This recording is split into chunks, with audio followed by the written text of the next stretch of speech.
शुरू। अध्यक्ष महोदय, मैं आपकी आज्ञा से अपना बिल सदन के सामने विचार के लिए रखना चाहता हूं। मैंने इस बिल में एक बात कही है कि जो विदेशी धन गलत तरीके से हमारे देश में आता है उसके ऊपर कोई कड़ी निगरानी होनी चाहिए। मैंने इस बिल में यह भी कहा है कि कोई भी पार्टी, कोई भी संस्था, कोई भी आदमी अगर विदेशों से धन लेता है तो उसकी सूचना तुरंत सरकार को दी जानी चाहिए। उस आदमी या उस संस्था के लिए यह भी अनिवार्य हो कि उस राशि का पूरी तरह से लेखा जोखा रखे और 1 वर्ष बाद उस राशि के खर्च का पूरा लेखा जोखा सरकार के पास भेजे, ताकि सरकार को मालूम हो सके कि कितना धन विदेशों से आया तथा वह किस प्रकार खर्च हुआ। इस सदन में इस संबंध में अनेक बार बहस हो चुकी है। स्वयं गृह मंत्री जी ने यहाँ कहा था कि वह इसके संबंध में एक बिल सदन में लाएंगे, लेकिन मुझे बड़े दुख के साथ कहना पड़ता है कि 2.5 वर्ष बीत जाने के बाद भी आज तक वह बिल सदन में नहीं आया।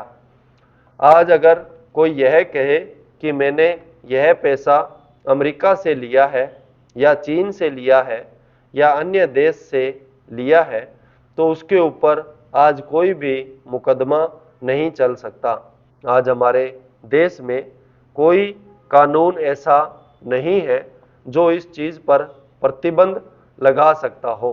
आज 3 बड़े बड़े देश हैं जहाँ से हमारे देश में पैसा आता है।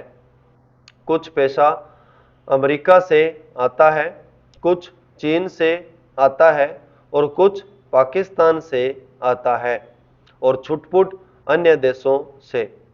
इस प्रकार का धन हमारे देश में कितना फैला है, अगर इसकी ओर आप ध्यान देंगे तो एक चिंताजनक स्थिति आपके सामने आकर खड़ी हो जाएगी। अगर इसी तरह से चलता रहा तो हो सकता है कि एक दिन हमारे देश की सुरक्षा, प्रजातंत्र की सुरक्षा खतरे में पड़ जाएगी। विदेशी सेना हमारे देश पर आक्रमण न कर सके, इस बात की चिंता तो हमारी सरकार करती है, लेकिन विदेशी धन की कोई चिंता यह सरकार नहीं कर रही है। आज चाहे राजनीतिक क्षेत्र हो, सामाजिक क्षेत्र हो, शिक्षा का क्षेत्र हो, चारों तरफ विदेशी धन के जरिए बाहर के लोग हमारा गला घोंटने के लिए तैयार बैठे हैं। आप बड़े बड़े शहरों में जाएं तो पता चलेगा। अध्यक्ष महोदय, पैसा देकर लोगों को जासूस बनाया जा रहा है। सीमा क्षेत्र में जाएं या पिछड़े क्षेत्रों में जाएं, चारों तरफ विदेशी पैसे के बल पर हमारे देश के साथ खिलवाड़ हो रहा है।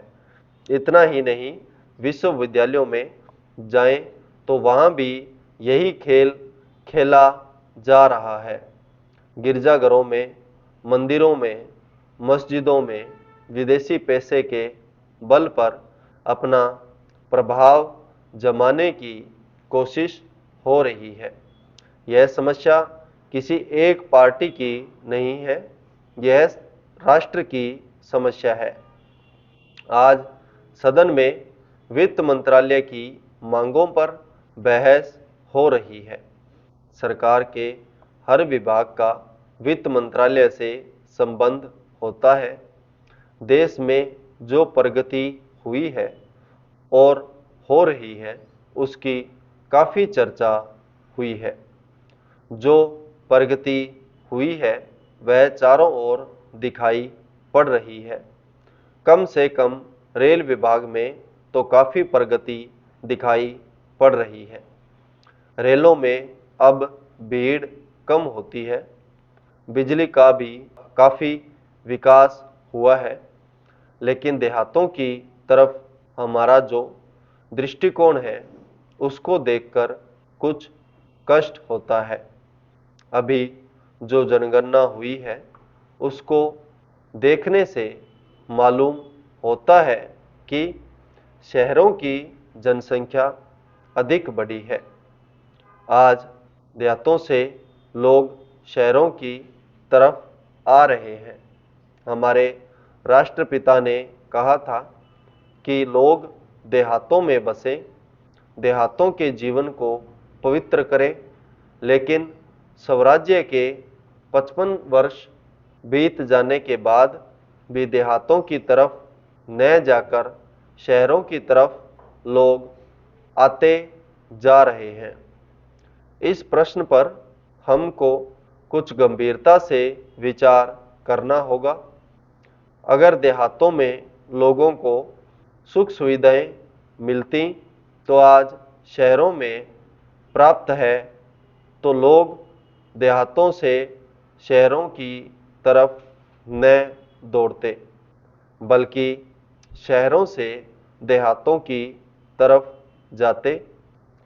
देहात के जीवन में दो प्रकार की चीज़ें थी। एक तो जमींदारी प्रथा थी और दूसरे वे लोग थे जो रुपए का लेन देन करते थे।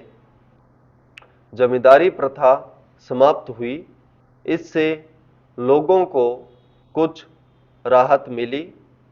जहाँ तक रुपए के लेन देन का प्रश्न है, पहले 25% तक का ब्याज लिया जाता था, उसमें अब कुछ कमी अवश्य है, लेकिन कहीं कहीं तो अभी भी उतना ही ब्याज लिया जाता है, जिससे कर्जा लेने वाला उनके चंगुल से नहीं निकल पाता।